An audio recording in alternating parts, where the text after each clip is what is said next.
In this part of the lecture, we'll continue by considering some of the sonic qualities of intervals. There are two words which we use to describe the character by which the two tones might interact with each other, and they're very old. They're consonance and dissonance.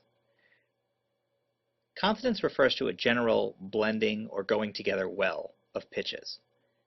Dissonance refers to pitches that sort of clash more or have more tension. And this is not to say that one is more beautiful than the other, because dissonances are quite beautiful and consonances are quite beautiful as well. So it's not a judgment call. It doesn't mean that one's good and one's bad. It just simply means that the tones seem to agree with each other more or disagree with each other more. And music is built of all of these miniature disagreements and agreements. So the first thing we'll do is play through a set of harmonic intervals. And as we do, take note of the sort of general sound or flavor of the interaction between the notes.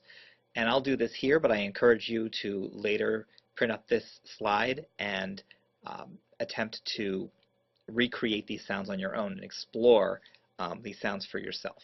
But here's our first exploration of the intervallic quality of the intervals.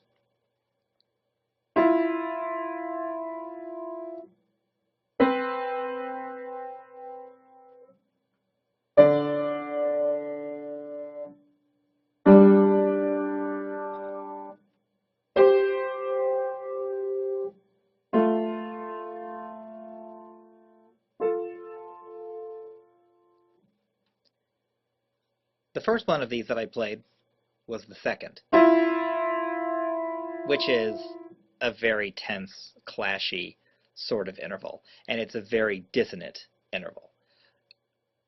What also makes it dissonant is the fact that it seems to crave a sort of resolution. The E and the F together, shown at the far left, would be much more relaxed if the E were allowed to move down to be a D and an F, to expand to a third, as it were. So the second by itself, quite dissonant, but in comparison, the third, which isn't written here, but I'm playing it, you can hear is much more relaxed. The second interval shown on the page, harmonic seventh between C and B, again, is quite dissonant, and that's because it is almost an octave, but not quite. Octaves are perfectly consonant. They blend, the tones of an octave blend together well because it would be two C's. But the C and the B as written are quite striking. And that would actually still be the case if it was a B flat. If it were a B flat, this interval would also be dissonant. But the C and B as written are dissonant, but be much more relaxed if they were an octave. And indeed, the next pitches shown are D and D, double octave. We'll just call it an octave. And they're very consonant. They go together very well. The next interval on the page is a fifth. This sounds very stable. It sounds very blended. And fifths have been recognized as consonances for over 1,000 years, over 2,000 years, in fact. So the fifth is a classic consonant interval, almost as stable as the octave. There's no desire for either of the pitches to move. For a moment, I'm going to skip over the fourth, which is a complicated interval, to discuss the sonic qualities of the sixth and the third. They sound like this: sixth and third. They're both quite consonant, and sixths and thirds are a common building block of tonal music. What's very important about this is that you'll notice that they're sort of built of the same notes. We have an A and an F here, making a sixth, because if I go from an A and count up 6 letter names, I'll get to F. And if I get an A and an F organized in this fashion with the F below and the A above, it makes a third. So two different intervals, very importantly, are made from the same letter names of F and A. It sort of depends on how they're organized. If the A is below, it's a sixth by counting A, B, C, D, E, F in the upward motion. But here, it's only F and A, a third. To return to our last set of notes, we have a G and a C, which are a fourth. Right? It's a harmonic interval, and it should sound fairly calm and consonant. And acoustically, this is regarded as a consonance. It's only dissonant in the extent that it seems to put off a G to B third. If I take this sound as written, G and C, this is more stable. in terms of tonal music, which uses a lot of thirds and sixths.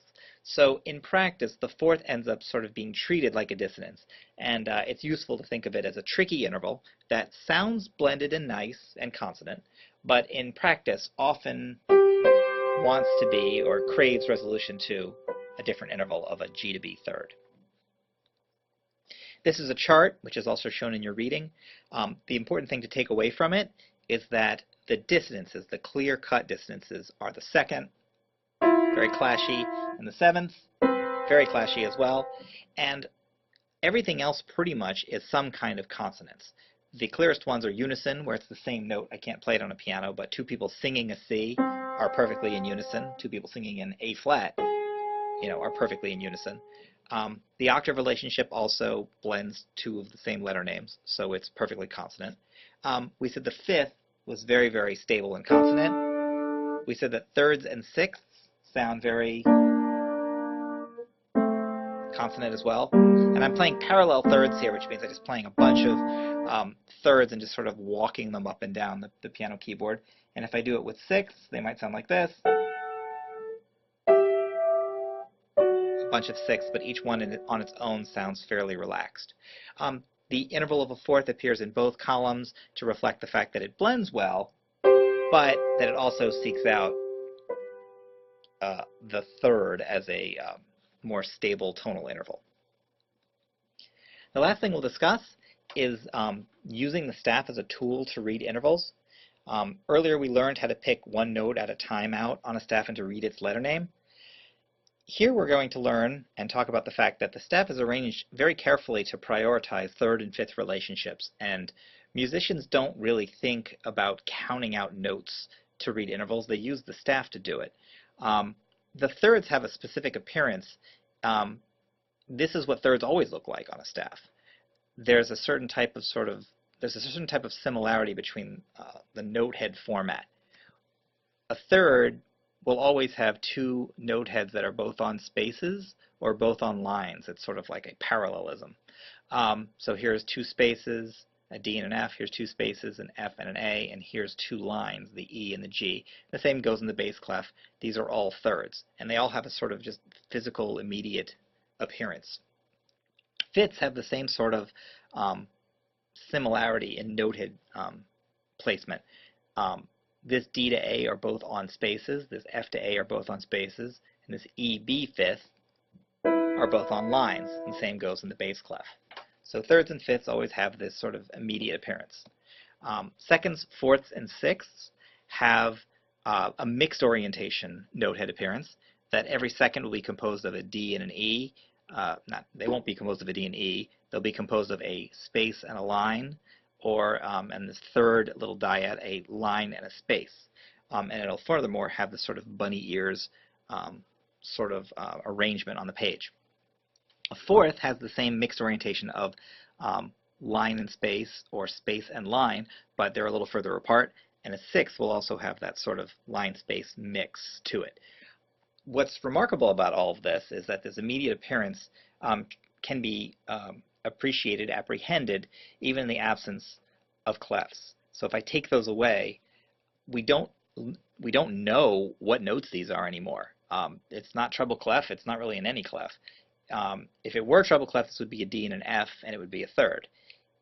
But if it were bass clef, this would be a low F and an A, and it would also be a third. So it really doesn't matter whether the clef is present or not for you to perceive and immediately grasp the interval being shown.